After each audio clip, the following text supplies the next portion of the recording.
Picture this: a trusted driver, secretly in love with his boss's wife, plotting the perfect murder to steal his wealth and claim his life. What happens when the hunter becomes the hunted? Welcome to the dark, twisted world of the evil driver who wanted to destroy his boss and marry his wife. A story of betrayal, greed, and shocking revenge.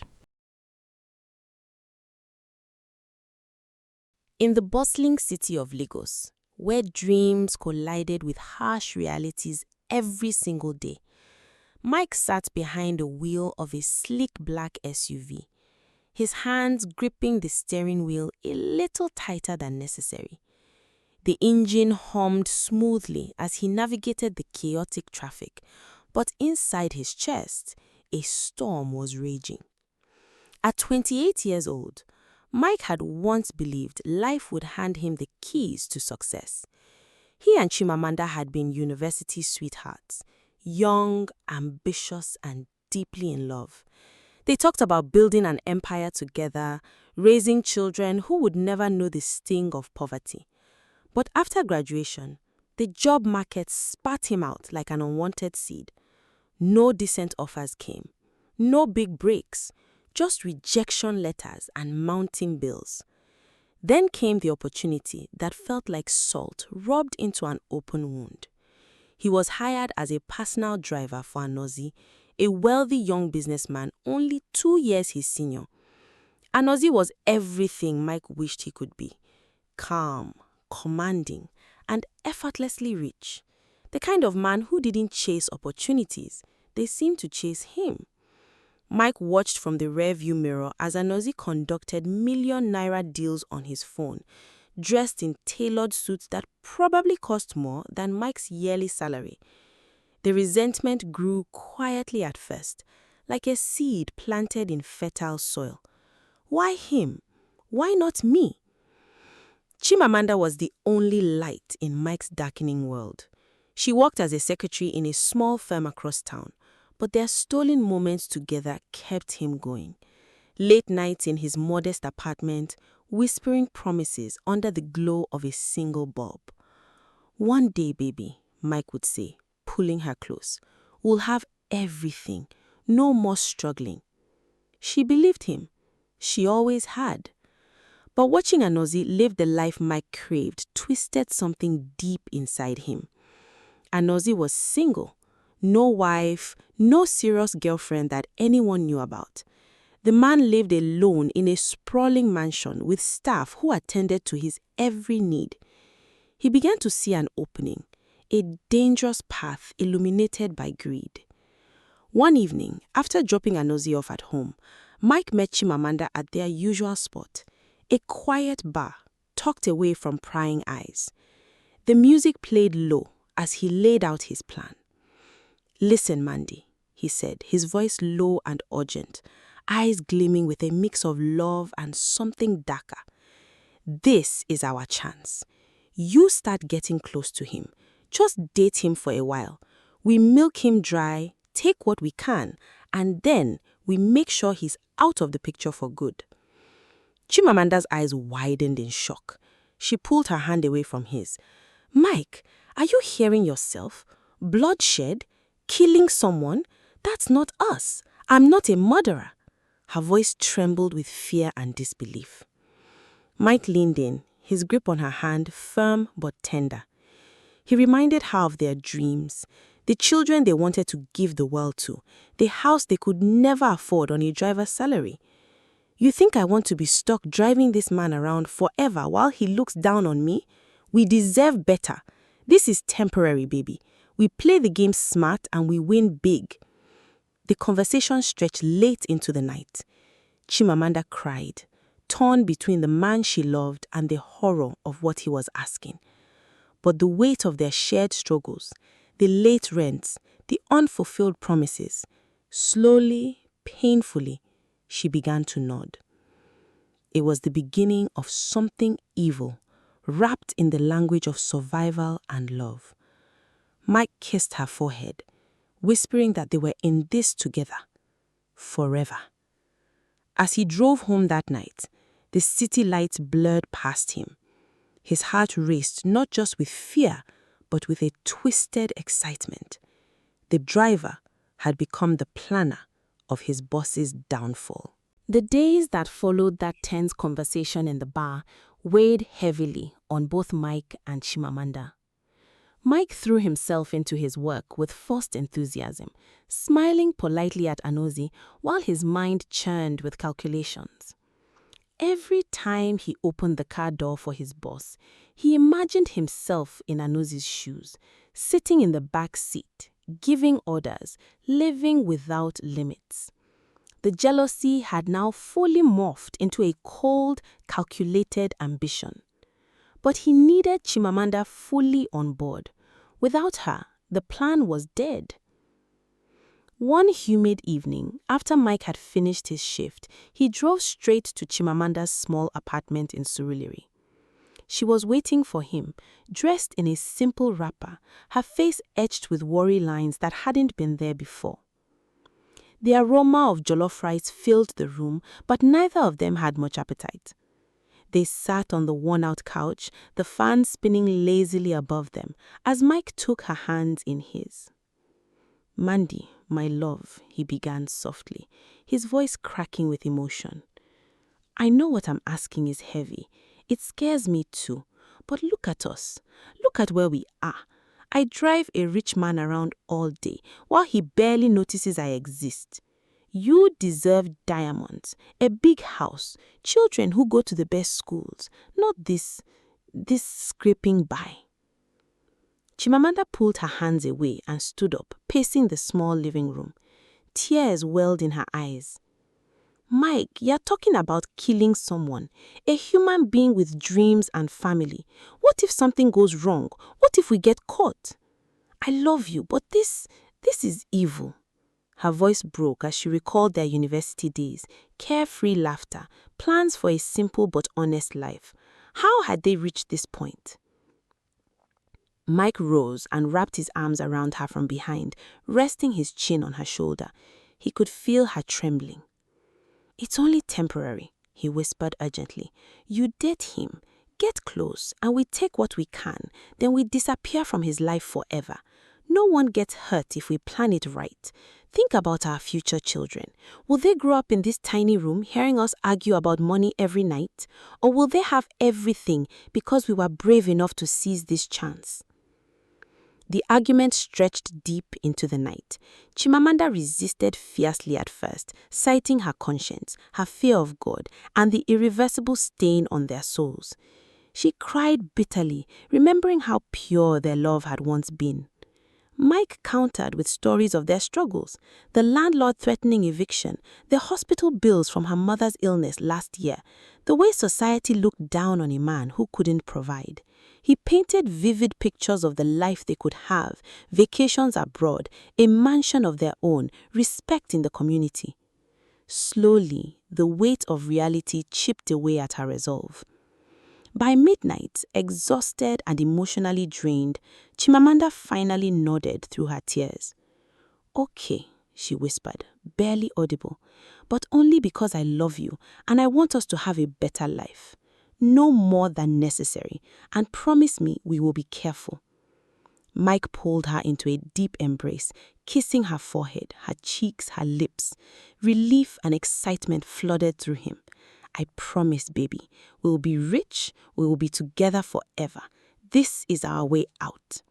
In that moment, their love felt both tender and tainted, a dangerous cocktail of passion and conspiracy.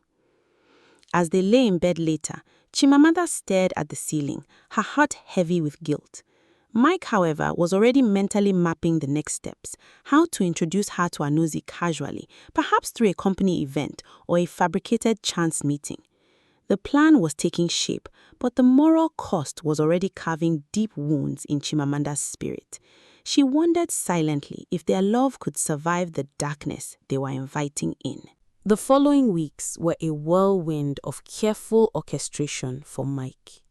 He moved with the precision of a chess player who had already seen the end game. Every morning, as he drove Anozi to meetings, He dropped subtle hints, casual mentions of a beautiful, intelligent friend who would be perfect for a successful man like him.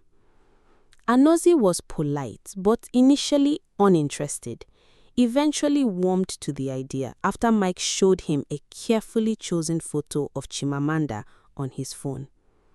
"She's different, sir," Mike had said with feigned respect. "Not like these city girls chasing money. She has class." The introduction was staged at a high-end corporate event Anozi was attending. Mike had convinced Chimamanda to dress elegantly yet modestly, a flowing Ankara gown that accentuated her beauty without being over the top. She arrived nervous, her palms sweaty, heart pounding with a mix of guilt and determination. When Mike introduced them in the glittering hall filled with the city's elite, the chemistry was almost immediate.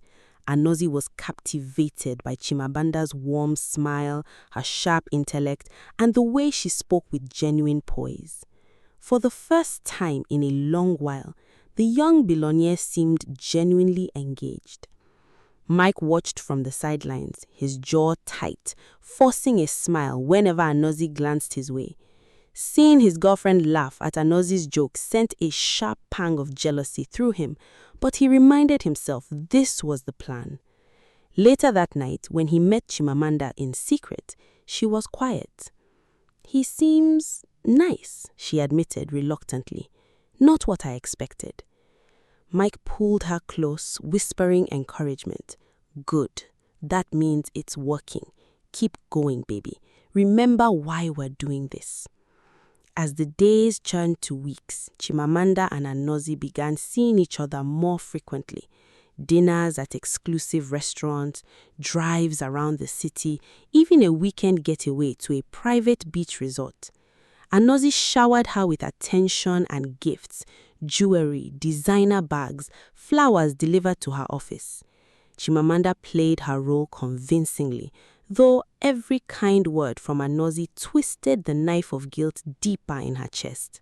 She found herself comparing the two men, Anozi's calm confidence versus Mike's fiery ambition. At night, she cried in Mike's arms, confessing how conflicted she felt. "You're doing great," Mike reassured her, stroking her hair. "This is temporary. Soon we'll have everything. Just push a little more." His words were laced with both love and manipulation.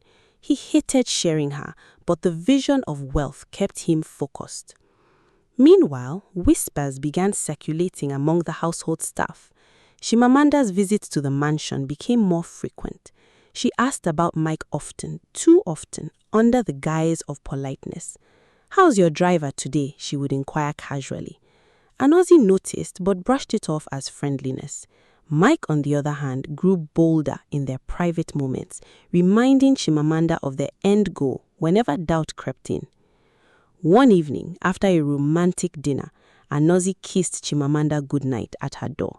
She returned the kiss, her mind racing with shame. When she later recounted it to Mike, he held her tightly, masking his jealousy with praise. "See? It's working perfectly. He's falling for you." The foundation of the deception was now firmly laid. Chimamanda was officially dating the boss, and Mike's dark scheme was gaining momentum. Yet beneath the surface, tension simmered. Chimamanda's conscience screamed louder each day, while Mike's greed blinded him to the growing risks. Unbeknownst to them, Anozi's sharp instincts were already picking up on small inconsistencies. The way Chimamanda sometimes seemed distracted, the occasional lingering glances toward the driver. But for now, the game continued, with hearts, fortunes, and lives hanging in balance. The road to destruction was paved with stolen kisses and whispered lies. The romance between Chimamanda and Anozi blossomed rapidly after that first introduction. But beneath the surface, Mike's influence pulled every string. From stolen phone calls and secret nighttime meetings, he coached Chimamanda on what to say, how to smile, and when to pull back just enough to keep Anoze hooked. The young billionaire was falling hard, deeper than anyone expected. Then came the night that changed everything. At a candlelit dinner on the balcony of Anoze's mansion, with the city lights twinkling below, Anoze dropped to one knee and presented a stunning diamond ring. "Chimamanda, you are the woman I've been waiting for. Marry me. Let's build a life filled with love and joy." His eyes shone with pure sincerity. Chimamanda's heart hammered in her chest. For a split second, she saw the decent man behind the wealth, and guilt nearly choked her. She gently refused, voice trembling. "Anoze, this is too soon. I need more time." She left him that night with a heavy heart and rushed to meet Mike. Mike's reaction was one of pure satisfaction. "This is even better than acceptance right now," he said, pulling her into his arms despite the late hour. His eyes gleamed with dark excitement as he outlined the next moves. "We accelerate everything. I'll get you pregnant. Once that happens, you accept his proposal. Then Anode will do a quick-cut wedding with you. He'll be so happy about the baby that he'll start thinking about wills and inheritance. Then, after the wedding, we make sure his Saturday gym trip becomes his last." Chimamanda broke down in tears, clutching her stomach as if the unborn child was already there. "Mike, this is monstrous. Bringing a child into this lie, planning to kill a man who has shown me nothing but kindness?" The conflict tore at her. She remembered their university love, pure and hopeful, and wondered how they had sunk so low. Mike comforted her with kisses and promises, painting pictures of their future wealth, their freedom, and the family they would raise far away from struggle. "This baby is ours, my love. It's the key to everything. We do this for us, for our children." After several tearful nights of persuasion, Chimamanda finally gave in. Their secret encounters became deliberate. Within weeks, the pregnancy test came back positive. With the news in hand, Chimamanda tearfully accepted Anoze's renewed proposal, blaming her earlier hesitation on fear and past heartbreaks. Anoze was over the moon.